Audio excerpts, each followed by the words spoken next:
আসসালামু আলাইকুম রহমতুল্লাহ।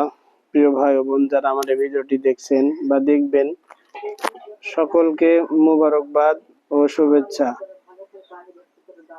আমরা সকলে এরকম ভাবি যে আমাদের যাদের মেয়ে সন্তান হয় তারা আমরা মনে করি যে কপালটা কত পুড়ে গেল, অথচ আল্লাহ রাসূল সাল্লাল্লাহু আলাইহি ওয়াসাল্লাম বলেছেন যে ঘরে প্রথম কন্যা সন্তান সে ঘরে বরকত নেমে আসলো। প্রিয় ভাই ও বোন, আমাদের অনেকের সন্তান মেয়ের পর মেয়ে হলে আমরা বেজার হয়ে যাই, অথচ মেয়েও যিনি দেন সন্তান, মানে ছেলে সন্তানও তিনি দেন। অতএব আমাদের মন খারাপ করার কিছু নেই, এগুলো আল্লাহর পক্ষ থেকে নিয়ামত।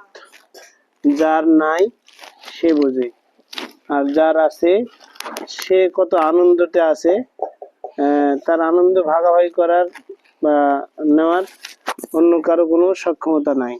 তাই আসুন আমরা কেউ বেজার হব না, আল্লাহ যাকে যেটা দিয়েছে সেটার প্রতি সন্তুষ্ট থাকব এবং তাদের জন্য মঙ্গল কামনা করব। এই জন্য যে মানুষ মারা গেলে তার সমস্ত আমল বন্ধ হয়ে যায়। যদি আপনি একটা নেক সন্তান, সে ছেলে হোক আর মেয়ে হোক, তৈরি করে যান, তাহলে এর সওয়াব আপনি কিয়ামত পর্যন্ত পেতেই থাকবেন।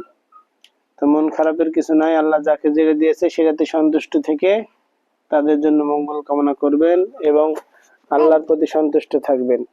এই যে দেখেন, এটা আমার ছেলে, এটা আমার মেয়ে, এই দুটো উপহার আল্লাহ আমাকে দিয়েছে।